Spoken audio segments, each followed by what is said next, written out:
for the victory in a dramatic 10-point boost.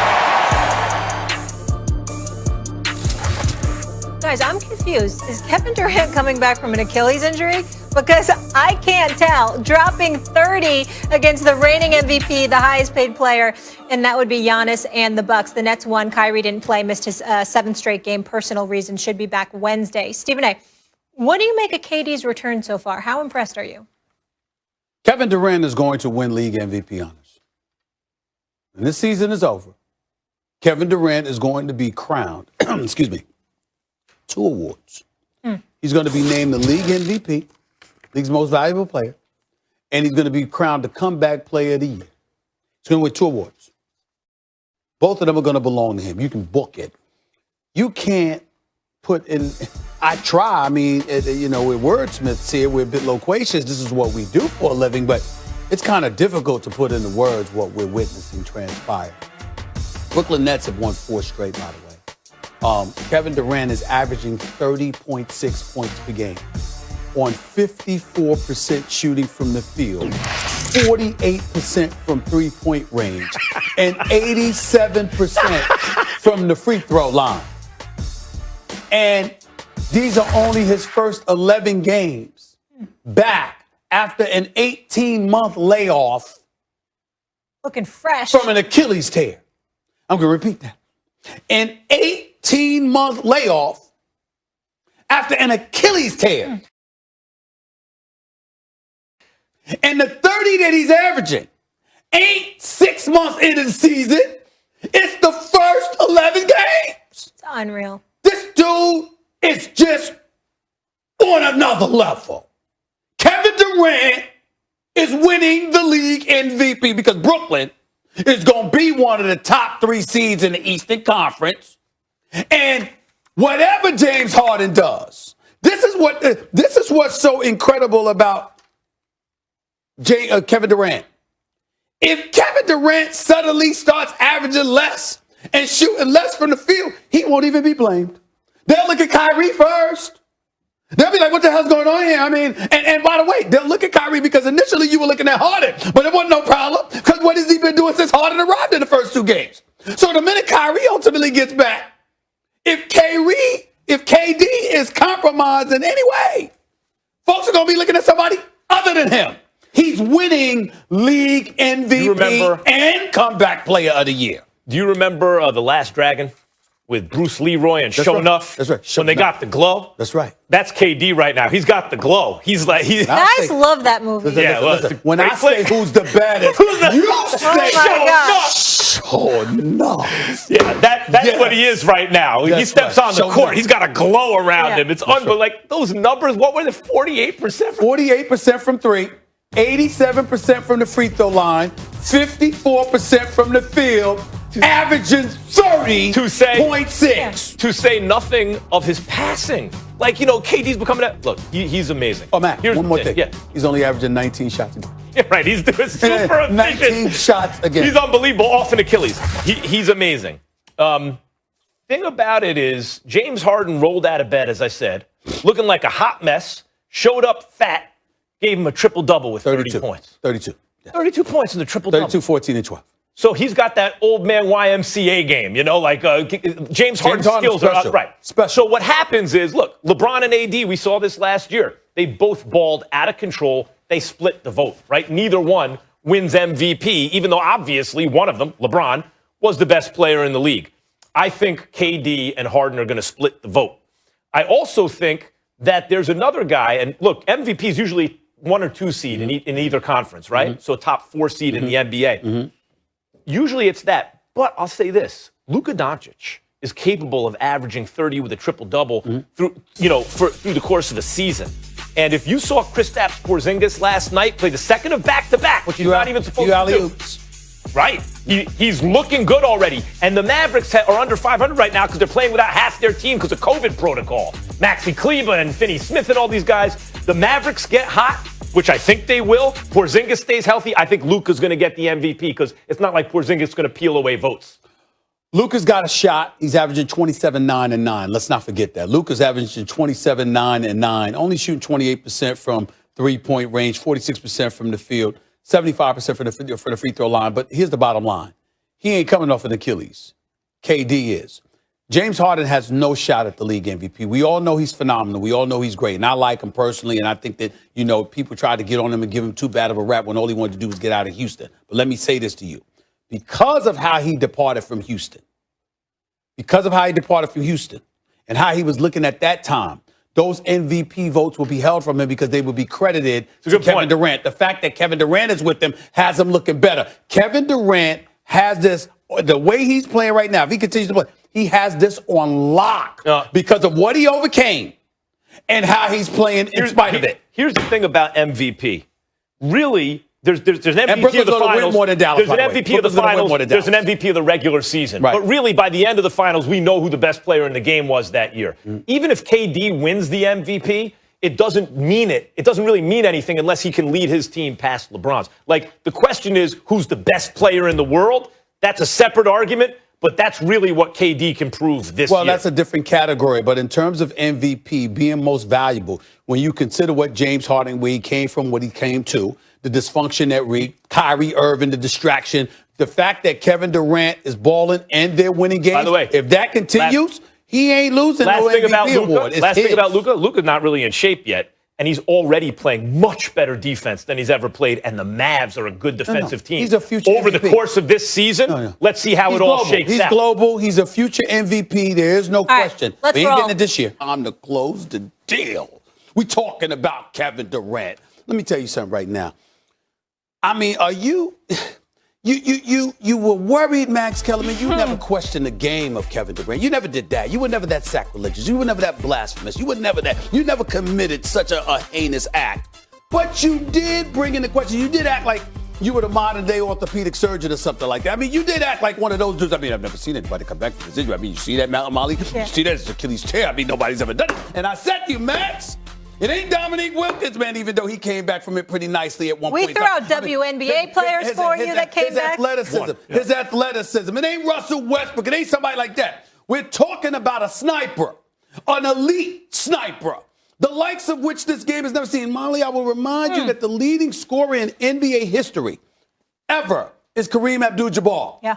And we once had a discussion years and years ago, long before you were on this show, Max, where we literally sat up there and was like, this is the one dude that got a chance to catch Kareem Abdul-Jabbar. So young. If he wanted to be aggressive, if he wanted to jack up 25 to 30 shots a game. That's who KD is. And off of an Achilles tear, 18 months out of business, first 10, 11 games of the season, I said he could average 25 in his sleep. Remember, I said it right here. Book it. He going to do 25. Oh, no, I was wrong. The brother's dropping 30. 30 a game on better than 50% shooting, better than 40% shoot from three-point range. He's just that dude. And Harden, supposedly out of shape, supposedly a little bloated, even though he's going to be in shape really quickly. Okay, that dude. The one who's averaged 30 over the last 3 games. We forgot what a point guard he can be when he wants to be.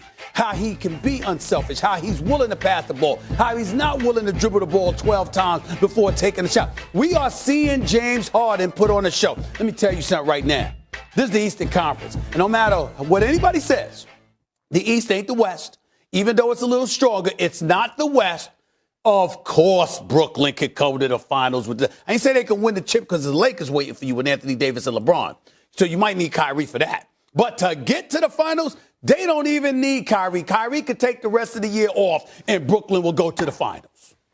You're wrong, but I need to start by saying what KD has done is amazing. That would make because it right. It's not just 25. Oh, you said he could score 25 in his sleep, but it's his entire game. Kevin Durant, like, for as much as you and others have said, well, he doesn't rely on athleticism, he's very athletic. At his size, he looks the same, which no one's ever really come back from that in the NBA, looking like the same guy before they left. He looks the same to me. Amazing. So KD is KD. And James Harden, this dude looks like he rolled out of bed, shows up in Brooklyn looking like a hot mess, fat, out of shape, 30-point triple-double. Those old man YMCA skills, Unreal. like it's unreal. So tip of the cap to both those guys, and they're playing well together. Here's the problem. This is why they need Kyrie. Dinwiddie gets hurt for the season. In order to get James Harden, they have to move LeVert, who hopefully medically is okay because it turns out he's got he got some issues. He's got some issues. And Allen, right? Those are 3 of their best 6 players before the Harden trade. Half the team really in the rotation is gone. They are going to need someone who can really play to fill those minutes. I like Jeff Green. I like DeAndre Jordan in spots. But Joe Harris, I don't think, is going to be enough. I like Joe Harris a lot. They need another dynamic player on that team for the second unit. Someone to take the load off of KD, who, by the way, is coming back from an Achilles. Like, given the lack of depth on this team, what are you going to play Harden and KD 45 minutes a night each through the playoffs? That's tough. Yes, they beat a team that has continuity, where the Freak dropped 34. That is built for the regular season at least, and they did it because they have 2 guys who can go get their own shot at the end of games. That is real. But over a long, grueling season and then into the playoffs, they're going to need someone to take. By the way, Kyrie is a chemistry issue. I know it. They're going to need him. Well, first of all, you know not of which you speak. But I understand, Max Kellerman. I get it. I understand where you're coming from. I would tell you, I would remind you a couple of things. Number one, this is not about you. In the 2 games that James Harden is there, he's averaging 33, 13, and 9. Yeah, it's unreal. Hold on, wait a minute. Here's the worst part. Fat. He's doing it fat. He's only shooting 30% from threes. Yeah. He ain't even been shooting his percentage from threes. He shoots 48% from the field. He shoots 30% from threes. He's averaging 33, 13, and 9 in the 2 games that he has been in Brooklyn. KD right now is at 30.6 on 54% shooting, 48% from three-point range. Here's where you're missing the point. Defensively, they got to get their act together. Offensively, there's no issue. You know why? It's 2 reasons. Everybody and their mother knows it's about those 3. And number 2, your number 1 option is not only incredibly unselfish, he's incredibly efficient. So Kevin Durant is the type of dude, look, and this is what, if you really, really think back to when you marveled at Michael Jordan, it wasn't just his greatness as a scorer, Molly and Max, or anything like that. It was the fact that Michael Jordan could sit back and go like this. Okay, y'all do what y'all got. Let me see what y'all got. Y'all do what y'all got to do. Literally don't shoot the ball for 6, 7 minutes, 9 minutes or whatever, and then you struggling. Okay, give me the ball. And then bam, bam, bam. 3 shots, 3 baskets, 4 baskets, 5 baskets, whatever it took. This is what Kevin Durant does. So he does not disrupt the chemistry. He only elevates it. The fact of the matter is because he's so unselfish.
And more coming up. First take in the house. Deshaun Watson, Houston, Texas. I ain't forget that either. Oh, it's a lot coming on. Cruz in the house. Together. Let's go. James Harden in his 2nd game as a member of the Nets. 14 gets it to Durant and he puts it down. Harden showing the complete bag of tricks and finds Giannis. Lopez for 3. Finds Durant for 3. Yes. So the Nets lead 125, 123. Middleton is 3-point territory. Fires in and out, and the Nets hold on for the victory in a dramatic finish at Barclays. We were young in Oklahoma City. You know, we're grown men now. You know, we know what we want. We know we really know the game of basketball now. You know, we're not those young guys that just run around and want to just shoot and dunk all day.